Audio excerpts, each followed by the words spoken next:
From the outside, everything shimmered. The Montecito estate stood tall under the California sun, a symbol of independence and reinvention. The landscaping was meticulous, the gates impenetrable, and every social media post from Duchess Rowan's team showcased a life painted in perfection. There were herbal teas and porcelain mugs, curated bookshelf backdrops, and soft-spoken reflections on empowerment. The world had long accepted her as a woman who had broken away from the royal machine and landed on solid, sun-kissed ground. But inside those polished walls, reality was no longer matching the illusion. It began in subtle ways. Staff hours were cut quietly. The private chef started working 3 days a week instead of 6. A security detail that once followed them in rotating shifts was now down to 2 part-time contractors. Deliveries arrived late, some not at all. Duchess Rowan brushed these changes off as intentional streamlining, simplicity, a return to grounded living. But Prince Adrian, who had always watched the details more than the headlines, felt the shift deeper in his bones. One afternoon, while attempting to purchase a gift for his nephew online, Adrian's royal card flagged an error. He dismissed it at first, probably a tech glitch. But a few days later, when a monthly invoice for their foundation came due, the same alert popped up again. He made a note to ask Rowan about it, but the moment never seemed right. She was always in a call, reviewing scripts, speaking to producers. The Duchess had become the brand. The household revolved around the projection of success, and questions about money were brushed aside like specks of dust on marble floors. Then came the conversation with their estate manager, a quiet, meticulous man named Bernard who rarely raised concerns. He approached Adrian cautiously, mentioning delays in payroll, asking if certain vendors should be prioritized for payment. Adrian paused. Vendors? Delays? That wasn't normal. Bernard handed him a tablet with a spreadsheet, red flags scattered, like warnings on a battlefield. It wasn't catastrophic, not yet, but it was close. Rowan responded with grace at first.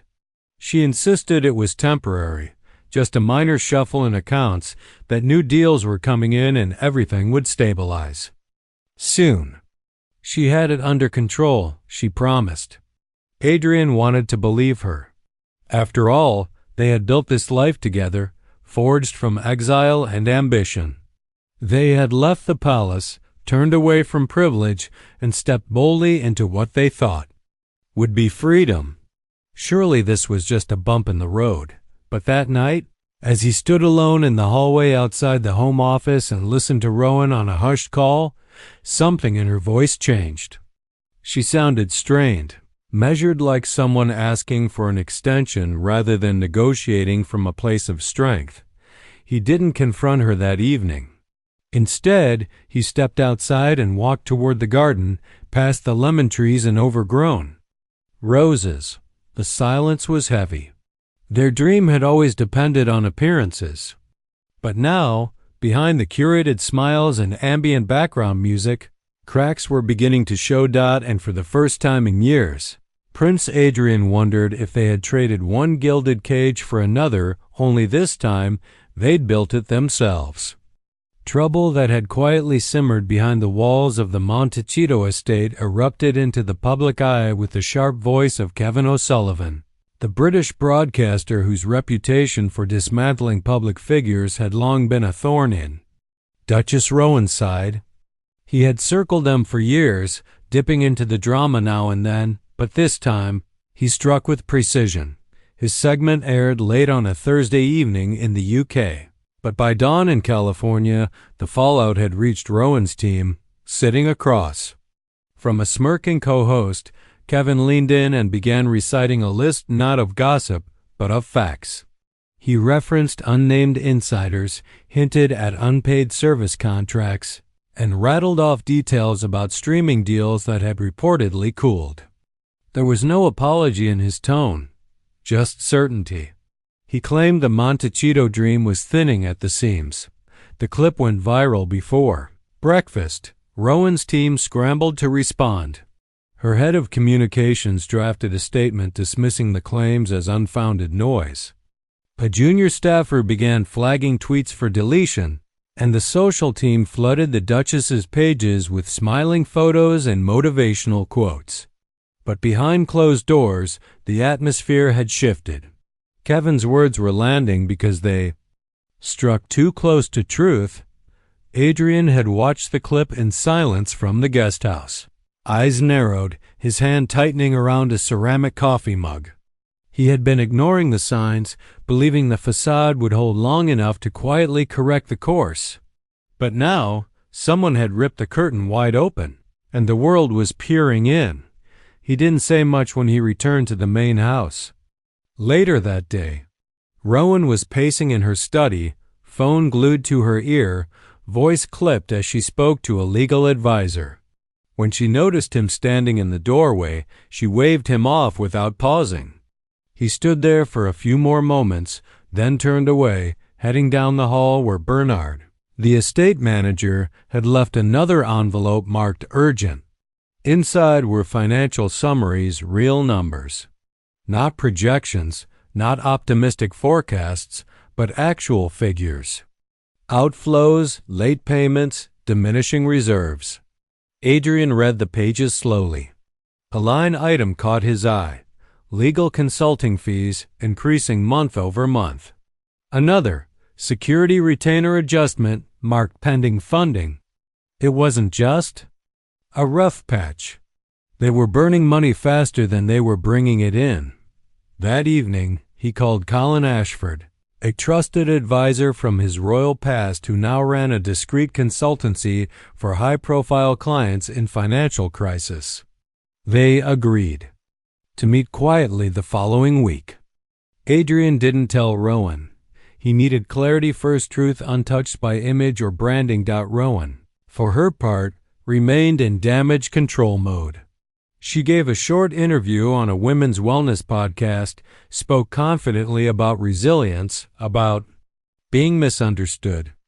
The host nodded along, unaware of the quiet chaos unfolding just outside the studio walls. But the public had changed. Kevin's broadcast had pulled the first thread, and now other voices joined in. Tabloids ran pieces titled "Palace to Payday" and "The Sussex Spending Spiral." Rowan's name trended, but not for the reason she hoped. At dinner that night, the table between them felt wider than usual. Adrian pushed his food around, hardly touching it. Rowan scrolled her phone, glancing up only when one of the children asked for water. She smiled automatically, then returned to the screen. Neither of them spoke of Kevin O'Sullivan, but the silence said enough. The story had broken open, and no amount of polish could put it back together. Adrian now knew the truth. Rowan did too. But whether they would face it together or fracture beneath it remained to be seen. The days that followed moved slowly, weighed down by uncertainty and the creeping scent of exposure. Prince Adrian found himself waking earlier each morning, often before the sun had cast its light across the rolling Montecito hills. He would walk the grounds in silence, hands tucked in his pockets, his mind circling the same thoughts like a South hawk over familiar prey. The estate, once their sanctuary, now felt hollow and expensive shell. Built on shifting sand. It was during one of those dawn walks that Adrian decided to take real action. He made his way to the garage where an old phone, one he kept hidden and untouched, sat buried in a locked case behind toolboxes and paint tins. He turned it on and dialed a number he hadn't used in years. Colin Ashford, a man who once advised him back in London, before California, before the cameras, before the curated exodus from royalty. Colin wasn't just an analyst. He was a fixer. Quiet, loyal, unsparing. They met 2 days later, far from the estate in a nondescript cafe tucked between the cliffs along the coast. Adrian arrived in a baseball cap, glasses, and a jacket that didn't belong to any brand. Colin, older now and broader in frame, greeted him with a nod, not words. He slid a leather folder across the table and began explaining, not sugarcoating. The truth hit hard. The Sussex brand had over-leveraged its image. They were spending far more than they earned, and what income did arrive was already claimed by legal retainers, agents, and a bloated team of strategists. Investments had been made hastily, some without clear counsel. Several licensing deals were now inactive or frozen. One project had been quietly terminated, its finances unrecovered.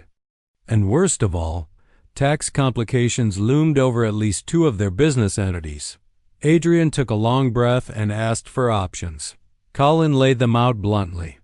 They would need to reduce operational costs immediately: staff, security, travel.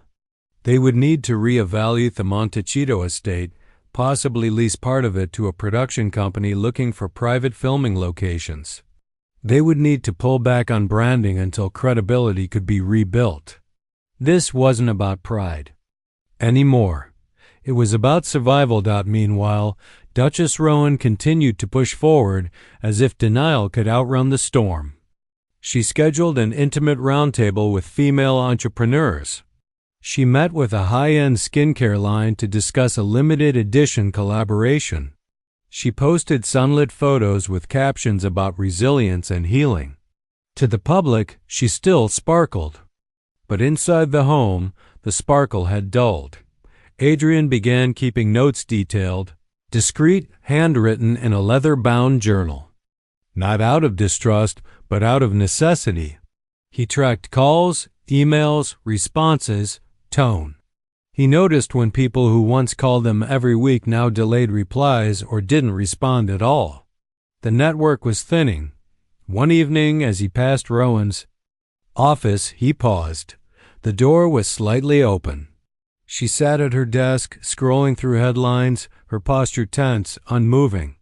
On the screen, Kevin O'Sullivan's face flickered mid-sentence. She stared, not blinking, as the words scrolled across the ticker. Sussex finances under fire. Is the dream over? Adrian walked on. The men behind the curtain, Kevin, Colin, the lawyers, the accountants, had done more than whisper. They had turned on the lights. And now there was nowhere left to hide from what had always been there, quietly waiting to be seen. By the time spring rolled into the Montecito hills, the air inside the estate had grown still, too still. The laughter of children echoed faintly from a distance, but within the core of the house, a coldness had settled between Prince Adrian and Duchess Rowan. The home remained as elegant as ever, the floors polished, the scent of eucalyptus drifting through diffusers, but something essential had vanished. The rhythm they once shared was gone, replaced by a careful dance of avoidance and pretense. Adrian had stopped waiting for answers. He now moved through the house with quiet intention, managing the finances discreetly through Colin Ashford's newly assembled team. Monthly reviews replaced media briefings. Advisors came and went through the side entrance, their visits logged but never discussed.